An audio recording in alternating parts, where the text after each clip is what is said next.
Salve a tutti e bentornati su Italy Rocks, il mio canale YouTube dove imparerete e approfondirete la conoscenza della lingua italiana sempre rimanendo con i piedi per terra. Il canale a poco sta lavorando per mettere in piedi una serie di eccellenti aiuti linguistici perché voi tutti possiate partire col piede giusto nello studio della lingua italiana, ad ogni livello voi siate. Se siete nuovi sul canale, io sono Giulio Amadei Coles, il vostro Italian Language Coach, e vi do il mio benvenuto. Allora, gente, indovinata la parolina? L'avete sentita? Dall'inizio del video ve l'ho già ripetuta 3 volte in 3 usatissimi modi di dire italiani. Curiosi? Bene, a subito dopo la sigla!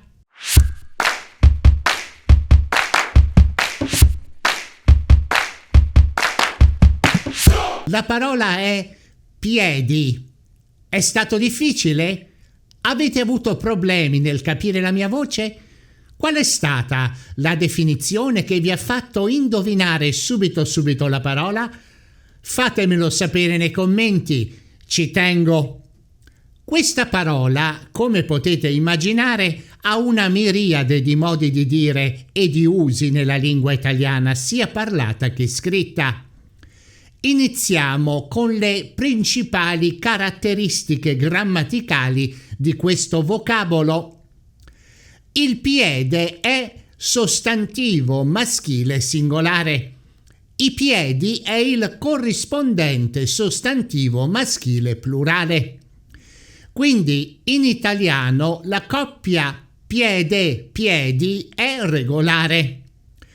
Continuiamo con un briciolo di terminologia sulle parti anatomiche di questa struttura estremamente complessa che potrebbero esservi utili nelle vostre visite da turisti in Italia. La parte del piede senza nessuno dei 5 segmenti terminali che lo completano è la pianta del piede. Tutti i segmenti terminali del piede sono le dita del piede. Chiaramente ogni piede ha 5 dita. Ognuna delle 5 dita si chiama il dito. Sul vostro schermo sono marcati in rosso il dito più piccolo e in verde il dito più grande, che in italiano si chiama alluce. In chiusura cominceremo a parlare di una caratteristica tipica della lingua italiana parlata, i diminutivi e gli accrescitivi. Impareremo insieme le parole italiane equivalenti delle parole inglesi little toe e big toe. Quindi rimanete con me fino alla fine, mi raccomando. Non si può parlare di piedi senza parlare di scarpe. Va da sé che ogni tanto bisogna comprarne un paio nuovo. Ma come si comprano le scarpe in Italia? Che informazioni ha bisogno chi vende le scarpe perché un acquirente possa acquistarne un nuovo paio? Vediamo 2 fondamentali. Dimensioni del piede. Questa informazione viene richiesta dal venditore in 3 modi differenti: numero di piede, oppure anche numero di scarpe, o ancora semplicissimamente numero. Vi ricordo che la misura delle scarpe in Italia segue una convenzione diversa da quella adottata negli US, Canada oppure UK. Sul vostro schermo potete vedere lo schema delle diverse scale di misura per darvi un'idea delle differenze. Supponiamo ora che voi siate da qualche parte in Italia. Improvvisamente, nella vetrina di un negozio di calzature, vedete un meraviglioso paio di scarpe che dovete assolutamente avere prima di ritornare a casa. Entrate nel negozio e una sorridente persona vi chiede cosa desideriate. Sapreste cosa dire per provare il paio di scarpe che volete comprare? Una domanda cortese e cordiale allo stesso tempo potrebbe essere la seguente: Salve, mi chiedevo se potevo provare quelle scarpe rosso ciliegia in vetrina. A questo punto la persona che vi assiste vi domanda: che numero calza? Oppure che numero? O semplicemente numero? Per alcuni modelli di calzatura, un'altra possibile richiesta del venditore è quella di conoscere il vostro tipo di pianta. 2 sono le possibili risposte: pianta stretta oppure pianta larga. È chiaro che potreste comunicare direttamente in inglese, però non vi piacerebbe, come indice di progresso personale, essere in grado di comunicare in italiano per comprare qualcosa che veramente volete in Italia? Pensateci. O poi piede si può usare anche per indicare oggetti, situazioni che si riferiscono non solo a noi esseri umani, per esempio piede d'insalata, piede del tavolo, piede del divano. Sofa è parola comunemente usata dagli anglofoni per indicare la struttura che vedete sul vostro schermo. La parola, sebbene di origine turca, è entrata nel lessico francese. Mi raccomando la pronuncia. In italiano la parola deve essere tronca, quindi l'accento tonico deve cadere sull'ultima vocale, proprio come questa parola è pronunciata in francese, sofa. Se volete sapere di più sugli accenti tonici delle parole italiane, guardate il mio video Accento tonico ballerino, non ve ne pentirete. Diamo ora un'occhiata alle definizioni che vi ho dato nel precedente video, Indola Paro Definizioni. Partiamo dalla terza definizione: un lavoro eseguito con loro e fatto male e senza cura. Il modo di dire che esprime questo concetto è fatto coi piedi. Un esempio: Carletto, questo compito è fatto coi piedi. Passiamo ora alla quarta definizione: se qualcuno ve li lecca, vi lusinga in modo servile. Quando questo accade si dice leccare i piedi a qualcuno, cioè adulare una persona o per timore reverenziale oppure nella speranza di ottenere un qualche vantaggio personale. Per esempio, Bianchi, guarda come il Rossi lecca i piedi al direttore. Proprio come in inglese, anche in italiano esiste un'espressione simile, dove però una diversa parte del corpo è oggetto di simili premure.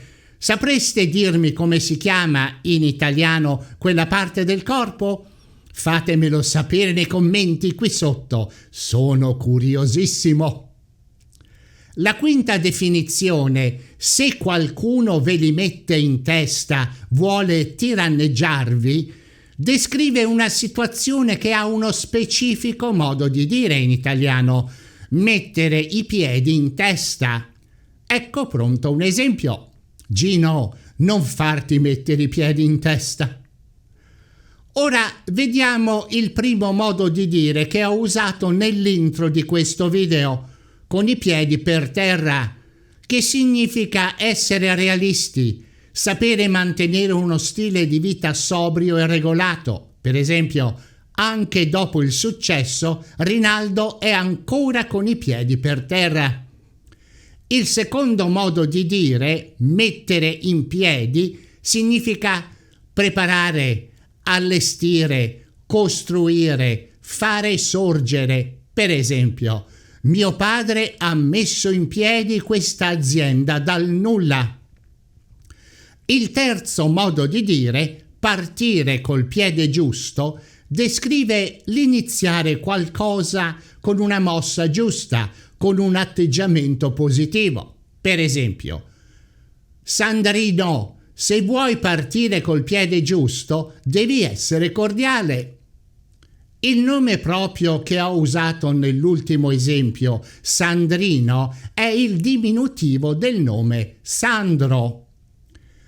Colgo qui la palla al balzo e vi introduco l'ultima parte di questo video. Come promesso, infatti, vediamo due principali classi di forme alterate, i diminutivi e gli accrescitivi della lingua italiana. Questo è un argomento fondamentale per imparare a parlare l'italiano colloquiale e soprattutto per capire quello che un italiano vi sta dicendo. Tenete bene presente, infatti, che la lingua parlata italiana è piena zeppa di queste forme alterate che rendono il parlare italiano uno dei più pittoreschi e riccamente descrittivi di tutto il mondo occidentale. Ma come si costruiscono diminutivi e accrescitivi? Molto semplicemente usando un suffisso per forma alterata che modifica la forma grammaticale di partenza. Sì, avete capito bene. Il fenomeno delle forme alterate non si limita ai sostantivi, ma può virtualmente modificare una qualsiasi parte del discorso, soprattutto nell'italiano parlato. Per costruire un diminutivo si usa il suffisso ino. Vediamo subito un esempio. Il diminutivo di piede è quindi piedino, che ha il significato di un piede di piccole dimensioni. Vi do adesso il termine italiano corrispondente all'inglese little toe, che sarà quindi ditino. Tra parentesi, l'espressione italiana fare piedino descrive due persone che sotto un tavolo si toccano reciprocamente i piedi in segno di intesa amorosa. Mamma, Carlo e Marina fanno piedino, urla il dispettosetto fratellino di Marina. Avete sentito? Altri due diminutivi. Fratellino, diminutivo di fratello, e dispettosetto, diminutivo di dispettoso. Per costruire un accrescitivo si usa il suffisso one. Vediamo un esempio. L'accrescitivo di piede è quindi piedone, che ha il significato di un piede di grandi dimensioni. Adesso vi faccio sapere il termine italiano corrispondente all'inglese big toe, che è quindi ditone. Esistono letteralmente un'infinità di suffissi per formare diminutivi e accrescitivi in italiano. Ogni suffisso genera una specifica forma alterata che ha un suo proprio significato e uso. Tra breve dedicherò un intero video della serie Ritocchi cosmetici a questo argomento. Se non volete perderlo, cliccate subscribe e attivate la notifica di nuovi post. Non ve ne pentirete? Bene, è tutto per questo video. Se il video vi è piaciuto, allora pollicione su e cliccate subscribe e la campanella per le notifiche di nuovi video. E ricordatevi sempre, it's my job to make your Italian sound terrific. Ciao, a presto!